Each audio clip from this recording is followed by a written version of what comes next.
So I'm gonna do another video right now. I'm pretty much leaving downtown, heading towards Oceanside today for a call. Low airflow. It's probably something real simple, filter or just a bell, or maybe the whole blower's not working. Sorry for the truck, it rattles when I make turns. So if you're starting out as a technician in any state, there's things you need to learn and try to avoid certain parts of the HVAC area. I've been with a lot of different companies. I feel that I don't adjust to the company has to adjust to me pretty much. When you get to that point, you know what you want in the company, and that's what you go for. But as you start off, you gotta, build your resume. So I highly recommend to start with a company that pretty much will give you your own vehicle at startup, pretty much, getting hired, than the ones just making you become pretty much an apprentice. Even though like certain companies like JCI, Steven, and what was other companies? Even Carrier and Train. If you're an apprentice, you pretty much have a van, you have a vehicle. That's cool. But there's others where you're gonna have to drive your own vehicle to the job site. They're not gonna pay you for that shit, and you start learning from there. And then eventually you'll become a technician, and you'll get your own vehicle. What does it hurt doing all these interviews and finding out if they're going to give you a vehicle? If you know there's a company that's going to give you a vehicle right away, go there. If they don't pay you great, that's okay, because look how much money you're going to save on gas. Look how much money you're going to save on, or time actually, removing the tools that you have on your vehicle to go do your basic routines. Unless you have your own vehicle strictly for side jobs or your job. But as starting off, prefer to work with the company that provides you their own vehicle. And that's what you want. Stick with them, learn what you can, and then move on. Because you want a raise. Most companies will give you $1 raise, $2 raise every year. That's not good enough. Think more.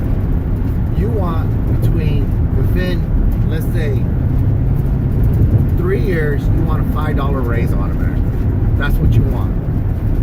So if this company, for example, if this company is going to only pay you, let's say they're going to pay you $17 an hour, and they give you a vehicle, take it, learn. That way the next company you work for is going to pay you $19 an hour, okay, with the vehicle.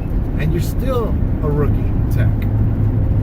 So, that's what you pretty much want to do. Because if you get trapped in these holes where there's employers that are just going to pay you dirt cheap and expect you to fucking break your neck, don't. Fuck that place. Go somewhere else. Because what's going to happen is you're going to hurt yourself. They're going to make you do shit that is not safe, because they're already at the position of a company that shows you that they don't give a fuck about you already, because they're going to give you minimum shit. And if you don't show up one day, they don't give a fuck. They'll replace you. You get hurt, they want you to quit. They'll force you to do shitty ass jobs and just want you to quit. They'll cut your hours, make you want to quit. So don't get trapped in those little, especially like on Craigslist, and like, we're only gonna pay you $15 an hour. You must provide your own vehicle. Don't go there. Just fuck them. All right. Now, if it's a company that's gonna pay for your school, okay, you can get away with that. They can get away with that shit, because you're gonna learn. Because of course, the more you know, the more you're gonna get. And eventually, if you want that raise, don't expect them to give it to you. Yeah, they might give you a raise, but it ain't gonna be that much. I'm telling you that right now. It's just little bits. It's like they're saying, oh, I want, they're gonna give you crumbs, but you want the fucking cake. I'm not saying be greedy, but you're worth more than crumbs. So just focus on learning what you can and take all the knowledge you can and absorb it and then use it. When you come to your interview, just bullshit. Talk like a guy that just like, I worked on the field and I had a restriction, but make a story like I had to walk like, a mile and a half to get off this roof and then climb down the ladder, and it was very, I probably lost like, 3 pounds that day. It's like, they like to hear stories in interviews. Just tell them. Because I'm telling you right now, you're gonna get a job where they just want you as you're gonna be a tradesman pretty much, and you're gonna be working hard, and you're gonna be grabbing tools and running back and forth, back and forth.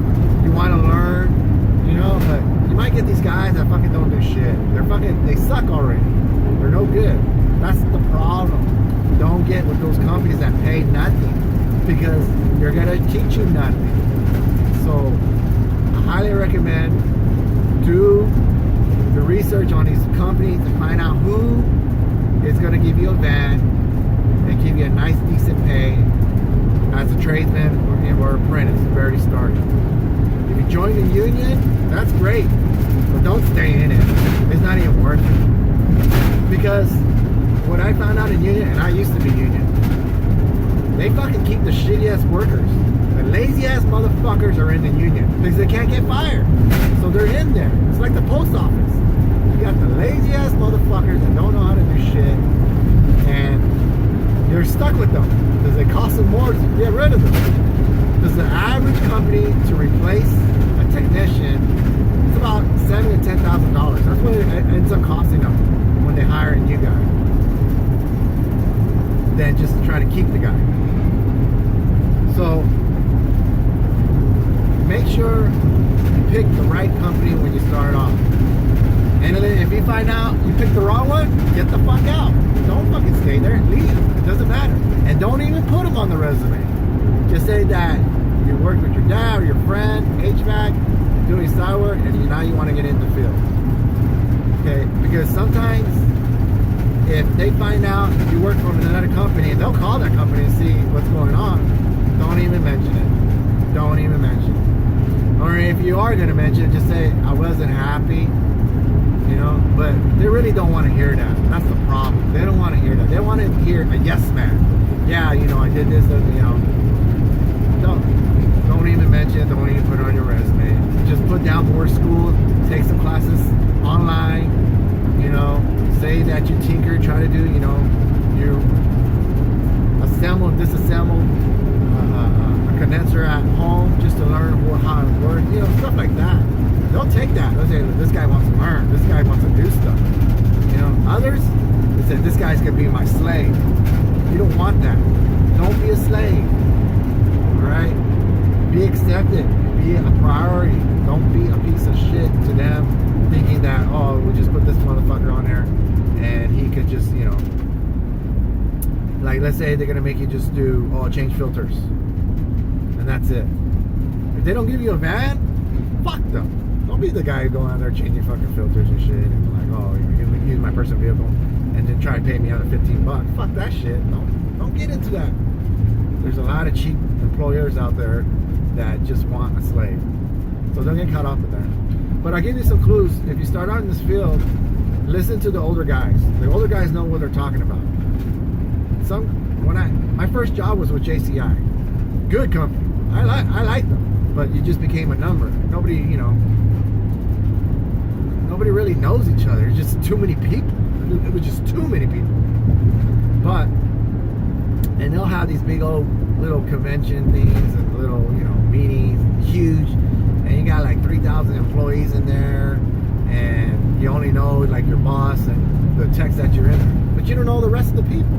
Maybe the payroll. But that's it. It's like, you might see another JCI guy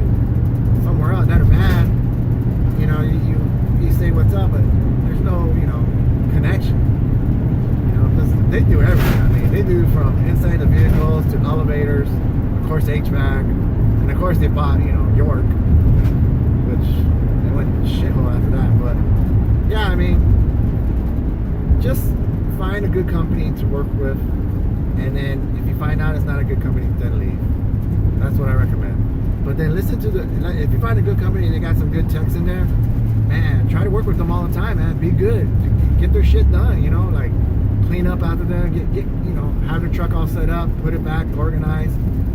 You know, if he asks for something, you bring that and something else, you know, just like, you might need this, I thought you might need this or not, you know.